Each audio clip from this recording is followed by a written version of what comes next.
Hello, everyone. Welcome back to Donovan's Daily Dose.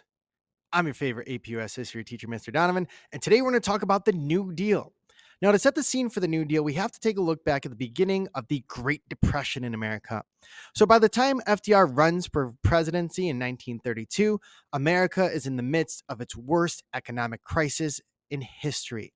Unemployment rates are above 20%. The stock market has crashed, losing billions of dollars in value over the course of 1929, especially October of 1929. We have the Dust Bowl that is raging in the Great Plains region, causing a mass exodus of farmers. So, all of these problems are taking on America during the early 1930s. And when FDR, Franklin D. Roosevelt, is running for president, he promises American citizens a new deal, a new government initiative to help combat some of the problems with the Great Depression. Now, as you can see from the Electoral College map here, he wins pretty handily in 1932, and he is going to start implementing his New Deal as of 1933. So to remember the New Deal, you got to understand the three R's. The three R's make up this domestic program of the New Deal. They stand for relief, recovery, and reform. Now, we're going to take a look at least one example for each of these R's so you have concrete actions that FDR takes that you could write about.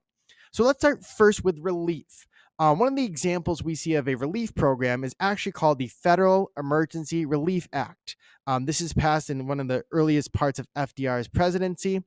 And the goal is to give federal aid, so money, to state governments so that they can disperse it and start helping people get back on their feet.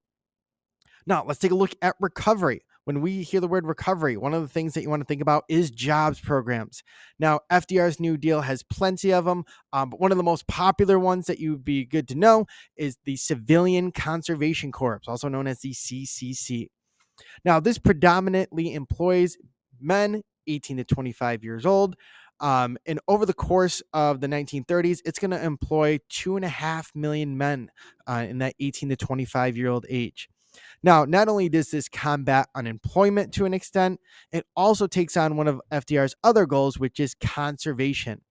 So the members of the Civilian Conservation Corps will help to build trails, they'll help to plant new trees, they'll help to build and develop new national parks. So all of this in a way is based on the goal of conservation. They're conserving natural resources, not only for economic use, but for the will of citizens to use for leisure activities.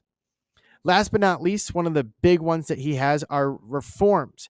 If we take a look at one of the industries that failed the most at the beginning of the Great Depression, we're definitely going to take a look at the banking industry. And to combat the problems he saw in the banking industry, he is going to create a bank holiday in which he shuts down all banks in the United States for 4 days in order to restructure them, have some government intervention, and helps to reestablish some of the Federal Reserve banks. And then he goes a step further by creating the FDIC, the Federal Deposit Insurance Corporation. Now, this still exists today, and what it basically does is it provides insurance for people's money in banks. So if a bank is FDIC insured, it guarantees that your money won't go away like it did during the Great Depression.